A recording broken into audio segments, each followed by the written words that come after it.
Hai, ketemu lagi dengan saya Lelevi Lelesan, udah berkarya.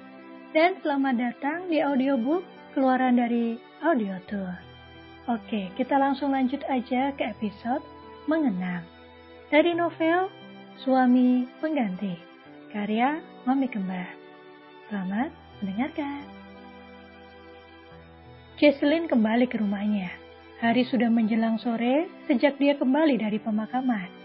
Bayangan kejadian beberapa tahun yang silam kembali muncul di kepalanya. Flashback on. 5 tahun setelah kematian Rianti, Tuan dan Nyonya Tanjung meninggal karena kecelakaan. Semula bermula dari meninggalnya Rianti. Sejak Rianti meninggal, Nyonya Tanjung jadi sering sakit-sakitan karena dia selalu memikirkan anaknya yang sudah meninggal. Kesedihan yang sangat mendalam membuatnya melupakan Jesslyn yang juga anaknya. Hampir setiap hari, Nyonya Tanjung menangis dan bersedih. Membuat hati Jesslyn juga ikut sedih, dan dia juga merasa diabaikan. Sementara Tuan Tanjung, Papa Rianti, menyibukkan diri dengan bekerja di kantor. Selalu pulang malam dan larut dalam pekerjaan. Sebagai pelampiasan kesedihannya, Rianti, anak kesayangannya dan anak satu-satunya, meninggalkannya dan melenyapkan semua mimpinya. Begitu juga dengan menantunya, Aldi, yang ikut tewas dalam kecelakaan tersebut. Hasil penyelidikan polisi atas kejadian tersebut murni kecelakaan lalu lintas, membuatnya semakin larut dalam kesedihan. Jesslyn semakin merasa diabaikan. Sebagai seorang anak, dia juga membutuhkan kasih sayang dan perhatian. Timbul kecemburuan dalam dirinya. Jesslyn sementara off dari dunia modeling dan kini tinggal di rumah orang tuanya. "Pak," panggil Jesslyn saat Pak Tanjung masuk ke dalam rumah.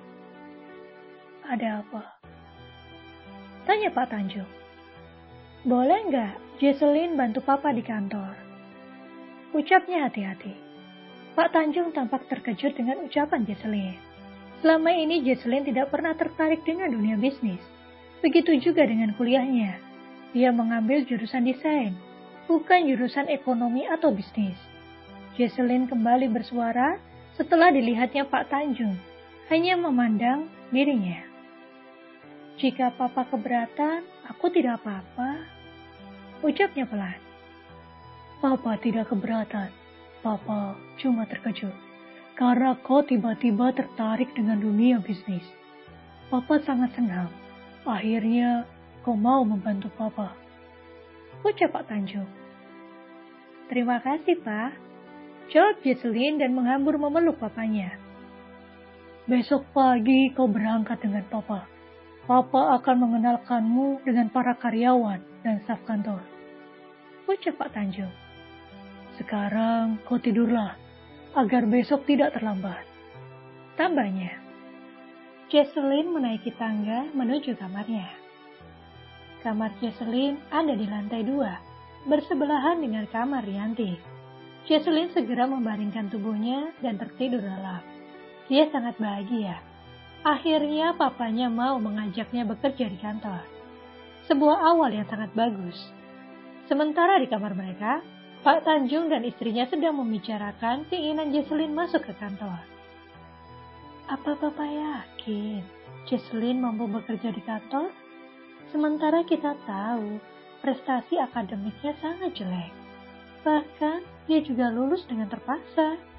Dan dia sama sekali bukan dari jurusan bisnis," ucap Bu Tanjung. "Papa kasihan padanya, Ma. Jika Papa menolaknya, dia akan kecewa.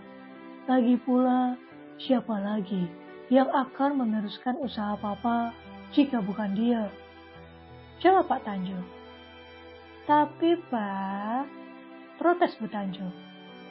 "Mama tenang aja. Papa akan mengawasinya. Dan Papa pastikan dia akan berubah. Sekarang Mama istirahat dan tidur. Papa masih ada kerjaan. Setelah selesai, Papa akan menyusul Mama," ucap Pak Tanjung dan meninggalkan istrinya. Bu Tanjung hanya diam. Dia tahu suaminya saat ini pasti sama sedihnya dengan dirinya. Kembali teringat akan putri semata wayangnya, Rianti. Pagi-pagi sekali, Jesselyn sudah bersiap dan terlihat rapi. Dia duduk di meja makan dan menyantap makanannya. Pak Tanjung dan istrinya keluar dari kamar. Pagi, Ma, Pa. Sapa Jesselyn ramah. Pagi, kamu sudah siap? Tanya Pak Tanjung. Sudah, jawab Jesselyn sambil mengunyah sandwichnya. Ayo berangkat, ajak Pak Tanjung. Loh, Papa tidak sarapan? Tanya Bu Tanjung. Papa sarapan di kantor. Papa pamit, mah. Ucap Pak Tanjung mencium kening istrinya. Jesselyn berjalan mengikuti papanya dan masuk ke dalam mobil lebih dahulu. Kini, mereka berdua sedang dalam perjalanan menuju kantor. Pak Tanjung memanggil seluruh karyawan untuk berkumpul di aula. Pagi ini, saya akan memperkenalkan putri saya yang bernama Jesselyn Tanjung. Mulai saat ini, dia akan membantu saya di kantor ini dan akan bekerja di bagian pemasaran. Semoga kalian semua bisa bekerja sama. Ucap Pak Tanjung. Setelah pengumuman itu, seluruh karyawan dibubarkan dan kembali ke ruangannya masing-masing.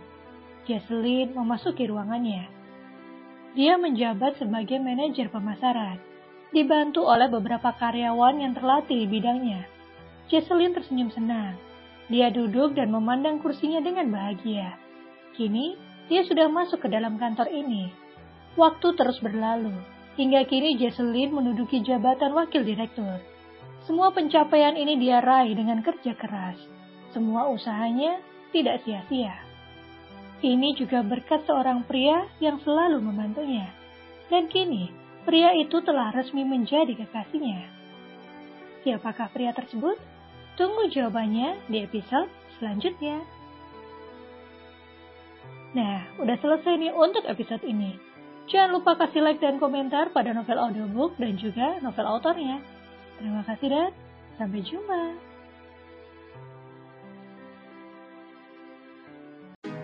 Kalau kamu mau dengar audiobook lebih banyak dan gratis, segera download AudioTune.